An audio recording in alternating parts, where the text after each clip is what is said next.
품목 제조 보고 시 등록한 영양성분 정보를 변경하는 경우에 대해 설명드리겠습니다. 기존에 등록한 영양성분 정보를 변경하는 경우에는 식품안전나라, 우리 회사 안전관리 로그인, 우리 회사 안전관리 서비스, 품목 제조 변경 보고를 선택합니다. 식품 품목 제조 보고 대상 조회 팝업창이 자동으로 나타나면 기등록한 제품 중 변경하고자 하는 제품을 선택할 수 있습니다. 또는 팝업창을 닫고 신청업소 탭에서 품목 보고 번호를 조회하여 변경하고자 하는 식품을 선택합니다. 품목 제조 기본 정보 탭 변경 항목에서 영양성분 변경 여부를 선택합니다. 영양성분 변경 여부를 선택하지 않고 영양성분 정보를 입력할 경우 변경한 정보가 반영되지 않으므로 반드시 영양성분 변경 여부를 선택했는지를 확인하시기 바랍니다. 영양성분 정보 변경에 대해 사례를 나누어서 설명하겠습니다.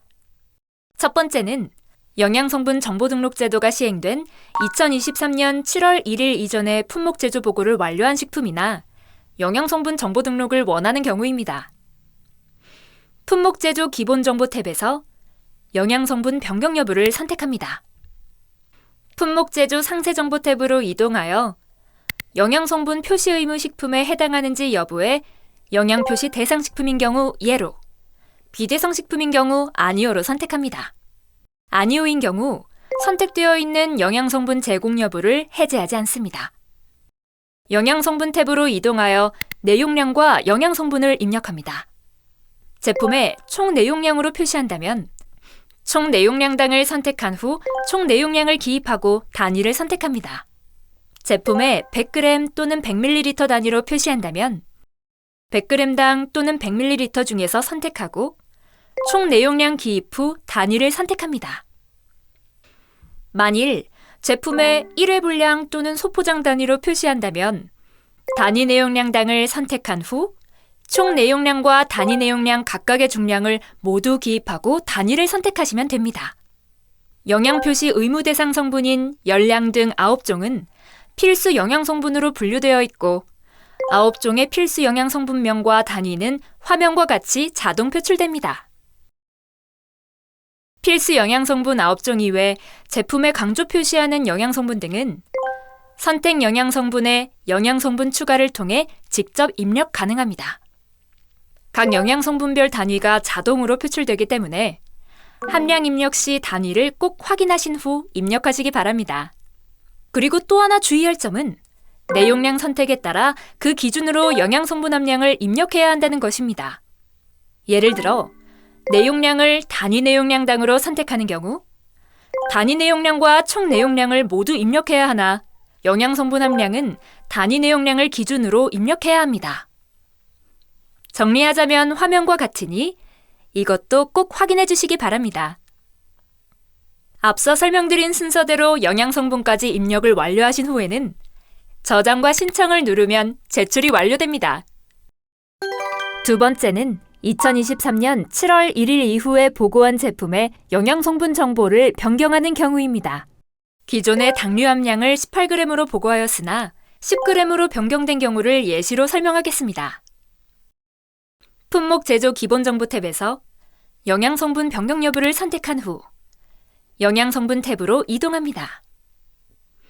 당류의 함량이 변경된 것이므로 필수 영양성분의 당류 함량열을 선택하여 누른 후 기존에 입력된 18을 10으로 수정합니다. 영양성분 함량 변경 후에 저장과 신청을 누르면 제출이 완료됩니다. 세 번째는 기존의 영양표시 대상 식품이었으나 영양표시 비대상 식품으로 변경하는 경우로 다음의 사례가 해당됩니다. 품목 제조 기본 정보 탭에서 영양성분 변경 여부를 선택합니다. 품목 제조 상세 정보 탭으로 이동하여 영양성분 표시 의무 식품에 해당하는지 여부에서 예를 해제하고 아니오를 선택합니다.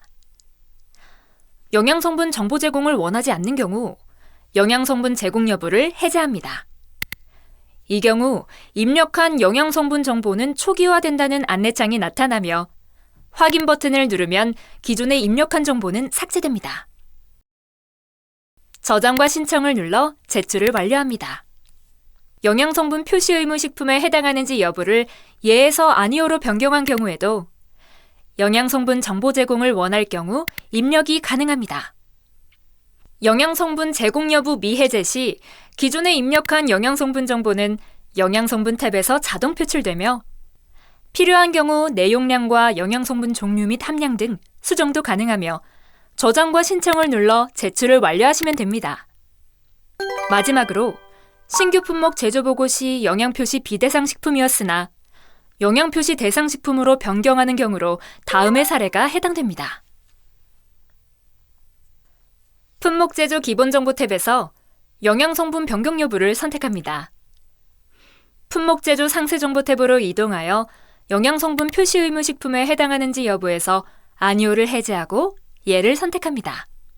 신규 품목 제조 보고 시 영양성분 표시 의무 식품에 해당하는지 여부에 아니오였지만 영양성분 제공 여부를 선택하여 영양성분 정보를 입력하였다면 영양성분 탭에 기존에 등록한 정보가 제공됩니다. 기존에 입력한 영양성분 정보에 대해 확인하고 수정할 사항이 있으면 반영한 후 저장과 신청을 눌러 제출을 완료하시면 됩니다. 신규 품목 제조 보고 시 영양성분 제공 여부를 선택하지 않았다면 영양성분 탭으로 이동하여 내용량과 영양성분 정보를 입력합니다. 내용량과 영양성분 입력은 앞부분에서 자세하게 설명하였으니 확인해 보시기 바랍니다. 입력을 완료한 후 저장과 신청을 눌러 제출을 완료합니다. 지금까지 품목 제조 보고 영양성분 정보 변경 방법에 대해 설명드렸습니다. 보다 자세한 내용은 식품안전나라, 건강영양, 영양표시정보, 지침 해설서, 품목 제조 보고 영양성분 정보 등록 관리 요령을 참고하시기 바랍니다.